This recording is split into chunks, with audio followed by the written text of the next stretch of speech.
Thank you, Mr. Speaker. It's an honour to rise for the first time in this chamber to debate the speech from the throne.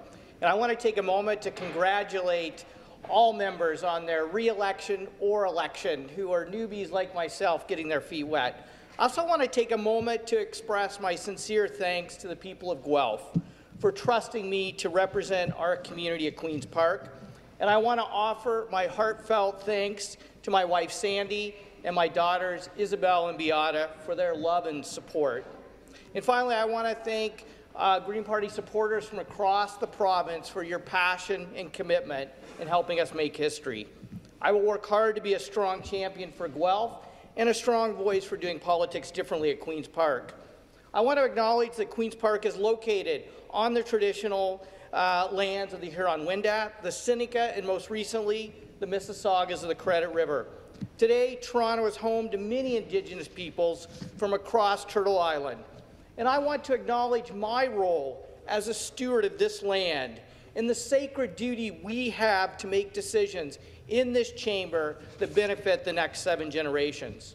Mr. Speaker, it is for this reason that I'm deeply troubled by the lack of acknowledgement or mention of Indigenous people or issues in the speech from the throne. I believe Ontario has a responsibility to play an active role in achieving reconciliation, and I strongly encourage the government to not take Ontario backwards on the important journey towards reconciliation. If we're to make decisions today that benefit our children, grandchildren, and the next 7 generations, then it's essential for Ontario to have a bold plan to address the climate crisis. We have a responsibility to deliver a climate plan that leaves them a livable planet, vibrant communities, and a prosperous economy.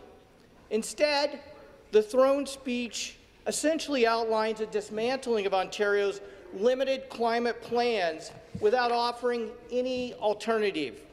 Combined with the cancellation of renewable energy contracts, this sends a clear message to businesses in Ontario and around the world that the new government is thumbing its nose at the $7 trillion clean economy.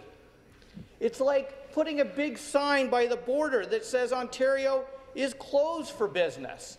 We simply cannot afford to rip up contracts and thumb our noses at the fast-growing clean economy. Mr. Speaker, Ontario needs to skate to where the puck is going, not where it has been. We need to open Ontario for business in the $7 trillion clean economy so that we can create good-paying jobs and generate prosperity to fund the public services that the people of Ontario expect. Services such as health care, education, transit, affordable housing, and social services. Mr. Speaker, I want to work across party lines to deliver a climate plan that benefits our economy and leaves a livable future for our children, grandchildren, and the next 7 generations. We can do this and put money in people's pockets. Our plan for a carbon fee and dividend puts a price on pollution and delivers the money directly to people's pockets. It can be the foundation for a climate plan that tells homegrown businesses and clean tech companies that Ontario is indeed open for business. In the same way that Ontario cannot turn its back on growth in the clean economy and climate action, we cannot turn back the clock on giving our children the tools and information they need to be safe in today's world. Mr. Speaker, in 1998, there were no smartphones, text messages, social media, Google searches, and cyberbullying. Same-sex marriage was not even legal yet. Neither one of my teenage daughters were born. Many parents, students, teachers, educators, and education experts tell me they fear that our children's safety will be at risk if we don't provide our kids with the tools and information they need in today's world. We must help our kids navigate a complicated cyber world in which we live. So I ask this government to put our children's safety first. I ask the government not to take away the choice of parents and students to learn a modern sex ed curriculum. And, Mr. Speaker, finally, I was elected on a promise to do politics differently, to reach across party lines to put people first.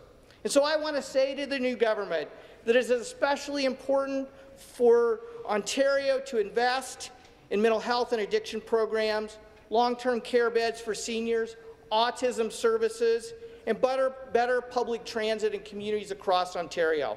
And while the government may not move as fast on these as I would like in making these investments, I will work with this government to improve these services for the benefit of my constituents in Guelph and for people across Ontario. So I want to conclude by encouraging the government to reconsider those parts of the throne speech that will take Ontario backwards and instead build a bridge to the future that we can walk across confidently with compassion for all Ontarians. Thank you for the time.